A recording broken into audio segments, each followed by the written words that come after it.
अंतरिक्ष हमारे लिए इतना इम्पोर्टेंट क्यों है?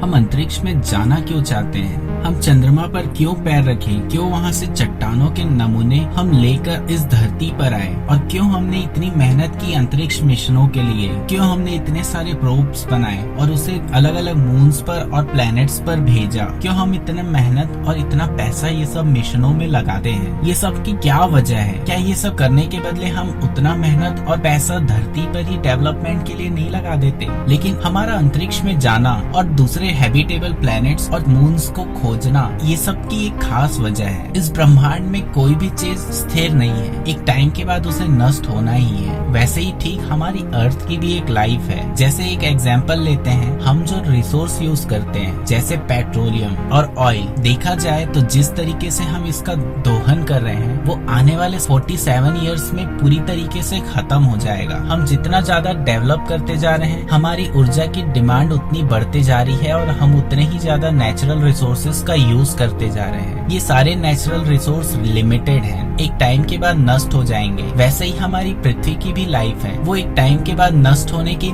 दिशा में आगे बढ़ते जाएगी। वैसे ही हमारे सूर्य की भी एक लाइफ है, हमारे सोलर सिस्टम में मौजूद और इस ब्रह्मांड में मौजूद हर चीज की एक लाइफ साइकिल है। जैसे जैसे हमारे सन की एज बढ़ेगी, उसके भी खत्म होने के चांसेस उतने ज्यादा बढ़ते जाएंगे। एक टाइम ऐसा आएगा हमारे सन का साइज बढ़ता जाएगा और आज जिस जगह पे हम मौजूद हैं उसे हैबिटेबल जोन कहा जाता है, जहाँ पानी लिक्विड फॉर्म में मौजूद होता है। वो जगह खसक कर जुपिटर और सैटर्न के पास जाएगा और उसके बाद खसक कर कहीं और चला जाएगा। जैसे जैसे हैबिटेबल जोन में परिवर्तन आता जाएगा, वैसे वैसे हमें भी उस जगह से वहाँ पर मूव करना होगा। इन्हीं कारणों से अंतरिक्ष मिशन बहुत जरूरी है, ताकि हम दूसरे मून्स पे या प्लैनेट्स पे जाके वहाँ के रिसोर्सेज का यूज कर सकें और अपनी एनर्जी की जरूरतों को पूरा कर सके।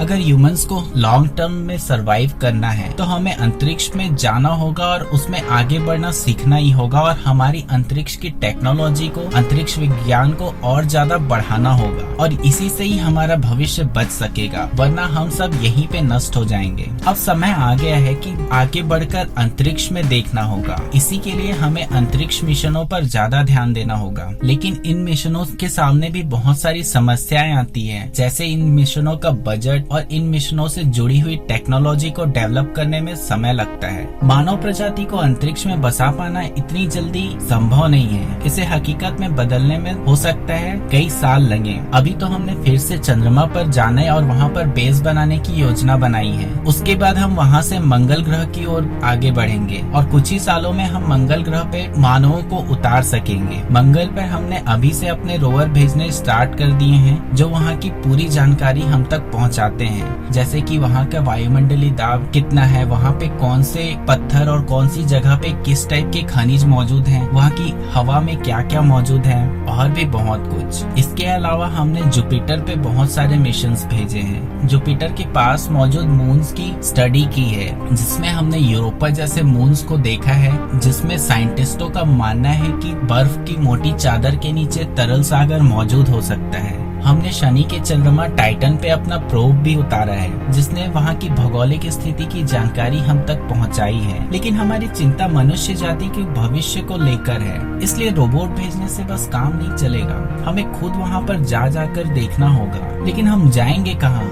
ये क्वेश्चन बहुत बड़ा है। इस क्वेश्चन के आंसर का चुनाव भी बहुत कठिन है। जब तक हम सारे प्लैनेट्स और उनके मून्स की प्रॉपर स्टडी नहीं कर लेते, तब तक हम ये डिसाइड नहीं कर पाएंगे कि हमें जाना कहाँ है। वैसे अंतरिक्ष से जुड़े हुए मिशनों में बहुत सारी समस्याएं आती हैं। अंतरिक्ष यात्री इंटरनेशनल स्पेस स्टेशन में महीनों बिता चुके हैं। अब हम जानते हैं कि मनुष्य धरती से बाहर भी जीवित रह सकता है, लेकिन हम यह भी जानते हैं कि स्पेस स्टेशन के लंबे समय तक जीरो ग्रेविटी में रहना हमारे शरीर के लिए भी अच्छा नहीं होता है। जीरो ग्रेविटी में रहने से हमारे शरीर को बहुत सारे नुकसान हो सकते हैं। कुछ लोगों को स्पेस सिकनेस होता है, जिसमें वो अपने आप को बीमार महसूस करते हैं, उनको चक्कर आता है, सर में तेज दर्द होती है। हालांकि ये समस्या 3 दिन से ज्यादा नहीं रहती है। इसके अलावा मांसपेशियां कमजोर पड़ने लगती है, जिस कारण अंतरिक्ष यात्रियों को लगातार एक्सरसाइज करना पड़ता है। वहाँ खून का प्रभाव भी धीरे पड़ने लगा है। शरीर में ब्लड सर्कुलेशन भी बदल जाता है, जिसकी वजह से अंतरिक्ष यात्रियों के चेहरे स्वेलिंग के साथ हमें दिखाई देते हैं। इसी अवस्था को मून फेस कहा जाता है। धरती धरती पर लौटते ही अंतरिक्ष यात्री अपने आप को नॉर्मल महसूस करने लगते हैं। अब सवाल फिर भी उठा है कि हम अगले स्टेप में किसे चुनेंगे। स्वाभाविक रूप से चंद्रमा ही हमारी पहली पसंद होगी। वहाँ पर पहुँचना भी आसान है और चंद्रमा पर हम कई बार जा चुके हैं और एक मोटर बग्गी में बैठकर उस चंद्रमा की सैर भी की है। दूसरी ओर चंद्रमा का आकार भी छोटा है और वहाँ ना तो वायुमंडल है और ना ही धरती जैसी चुंबकीय क्षेत्र जो खतरनाक अल्ट्रावायलेट किरणों से हमें बचा सके। चंद्रमा में पानी द्रव्य अवस्था में नहीं है, लेकिन इसके ध्रुवों पर मौजूद विशालकाय क्रेटरों में बर्फ छुपी हो सकती है। चंद्रमा पर बसने वाली मानव बस्तियों के लिए यह बर्फ और पानी और ऑक्सीजन का स्रोत बन सकती है।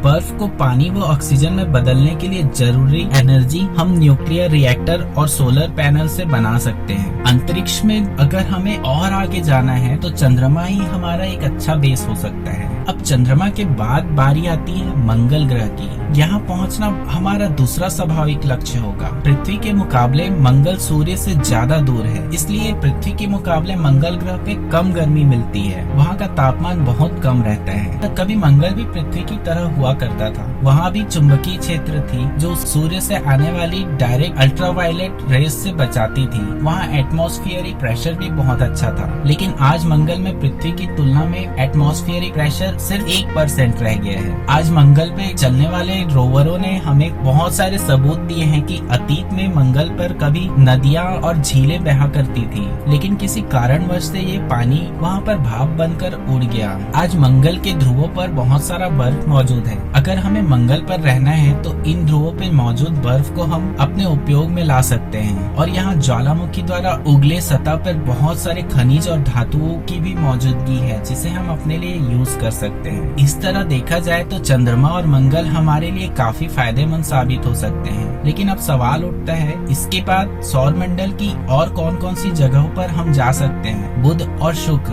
बहुत ज्यादा गर्म है, जबकि बृहस्पति और शनि ग्रह एक गैसी ग्रह हैं, जिनमें कोई भी ठोस सतह नहीं है, तो यहाँ जाने का तो सवाल ही नहीं उठता है। लेकिन बृहस्पति और शनि के पास ऐसे चंद्रमा हैं जो एक बेहतर विकल्प साबित हो सकते हैं। शनि के चंद्रमा टाइटन पर हमने अपना प्रोब भी उतारा है। इस प्रोब का नाम था ह्यूजेंस, जिसे कैसिनी के साथ शनि पर भेजा गया था। उसके बाद वो कैसिनी से अलग होकर टाइटन की सतह पर उतरा था और वहाँ पर से हमें टाइटन की तस्वीरें भेजी थी। टाइटन सूर्य से बहुत अधिक दूर है, इसलिए वहाँ का तापमान बहुत ठंडा होता है और यहाँ पर मीथेन की नदियाँ बहती हैं। इस तरीके से देखा जाए तो शनि और बृहस्पति के चंद्रमाओं पर हम अपना बेस बना सकते हैं या उसे रहने लायक जगह बना सकते हैं, लेकिन इसमें बहुत सारी मेहनत लगेगी और बहुत सारा समय भी लगेगा। ये तो थी हमारे सौर मंडल तक की बात, लेकिन हमें सौर मंडल के बाहर के बारे में भी सोचना होगा। ब्रह्मांड के विस्तार में जाए तो सूर्य जैसे ऐसे कई तारे मिलते हैं जिनका अपना सौर मंडल और ग्रह है। हाल ही में हमें अपने सौर मंडल के बाहर बृहस्पति, शनि जैसे कुछ विशाल ग्रहों के बारे में पता चला है, लेकिन अब हमने अन्य सौर मंडल के पृथ्वी जैसे छोटे ग्रहों को भी खोजना शुरू किया है। इनमें से कुछ उस गोल्डीलॉक जोन में आते हैं जहां सूर्य से उनकी दूरी एक निश्चित सीमा के अंदर है। गोल्डीलॉक जोन में पड़ने वाले ग्रह में पानी